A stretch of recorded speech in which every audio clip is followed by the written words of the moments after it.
Markets are on fire this morning. Take a look. Futures indicating a gain of about 300 points at the open of trading. Markets expecting the rally to open following 2 weeks of volatility. Joining us right now to weigh in on that is the Gartman Letter editor and publisher, Dennis Gartman. Dennis, always a pleasure. Good to see you, sir. Good to be seen. Thank you for having me on. Where are you on these markets here? Obviously, it's going to be a wild year. Do you think the volatility is back and it's here to stay? And what should investors be understanding about this wild trading? Well, the volatility is here. It's likely to stay, but let us hope, Maria, that it is somewhat more subdued than it was last week. You can't continue to have that sort of volatility for any sustained period of time. So although volatility is here and will be around, it will be diminished from what we have seen. Thank goodness. Nobody wants to go through the types of activity that we went through last week. Mike Murphy, you're pretty bullish on this market, aren't you? I'm pretty bullish, especially after the sell-off. Hey, Dennis, Mike Murphy here. Hope you're doing well. Looking at oil recently, I know you follow the commodities very closely, but oil really sold off with the market last week and through 60 and then back above 60. What are your thoughts on oil here in the near future? Anything above $63 for WTI is so profitable for almost any sort of fracker that it's going to be very difficult. I maintain it was going to be difficult to get much above $63 to $65. Proved to be a very resoundingly difficult area for the crude oil market to begin with. And what we have to understand is supplies here in the United States and around the world are becoming larger while demand is actually falling. One of the things that people are not paying attention to, pay attention to what's going on with Amazon. Pay attention to what's happening there as everybody goes to the mall less and less and less than they had been in the past. And at the same time, you're getting stuff delivered to you.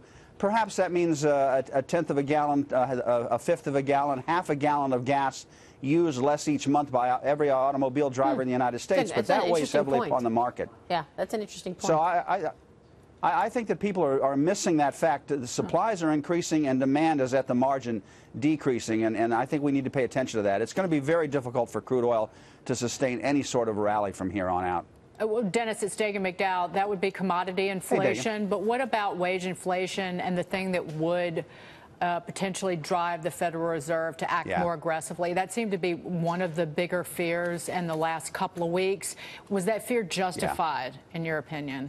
Oh, I think that fear is very justified. If you travel around the country, everywhere you go, there are help wanted signs everywhere. I mean, it's just astonishing what has happened to the labor in the United States, and not just any kind of labor, but great labor, moderate labor, even lower end labor. It is short around the country, and wage rates are going up and will continue to go higher. It is one of my real fears at this point that we are going to have, with the exception of crude oil, we're going to have commodity price increases and wage increases. So I'm very fearful that the inflation rate is going to be overshot by the Fed well past 2%, perhaps to 3% and 4% in the not-too-distant future. So wait a second. You just said it's going to be difficult for oil to sustain gains. It will be difficult for oil to sustain, yes. Right, but then you said that you're seeing inflation, and it's going to be in wages. It's also going to be in commodities.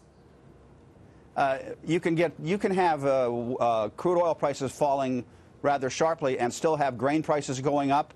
You could have crude oil prices falling sharply and have copper prices going up. That's fine. So when you look at that, you are worried. Then this was a real worry that's in the markets last week. Inflation, higher interest rates. Are you a seller in this market? You're a technician. What do the charts tell you about this market in 2018? What should we be doing?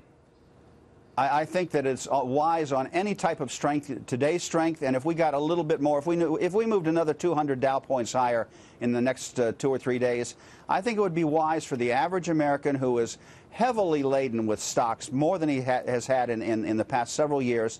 And when you looked at the amount of money that moved into ETFs in December, November, December, and January, they bought at the highs. I think it would be wise for them to lighten up, perhaps cut their positions by a third to a half. Doesn't mean you have to get out completely, but I think being less involved, less long would be a very wise decision in the long run. So lighten up and go where? Go to cash. What's wrong with going to cash for a while? Cash is a wonderful instrument during periods of economic weakness, and I think you're going to end up seeing, or I should say not economic weakness, but stock market weakness. I think you can continue to have the economy do quite well, actually. But during periods of stock market weakness, cash is not a bad place to be. And if you don't want to have cash, there are wonderful ETFs, wonderful short-term bond funds that pay dividends on a monthly basis that yield 6, 7, 8%. Not a bad place to hide for 6 months to a year. All right, we will leave it there. Good calls, Dennis. We'll be watching. Thanks so much. Thanks, Maria. Thanks for having me on. And to you. Good to see you again. Dennis Gartman joining us there.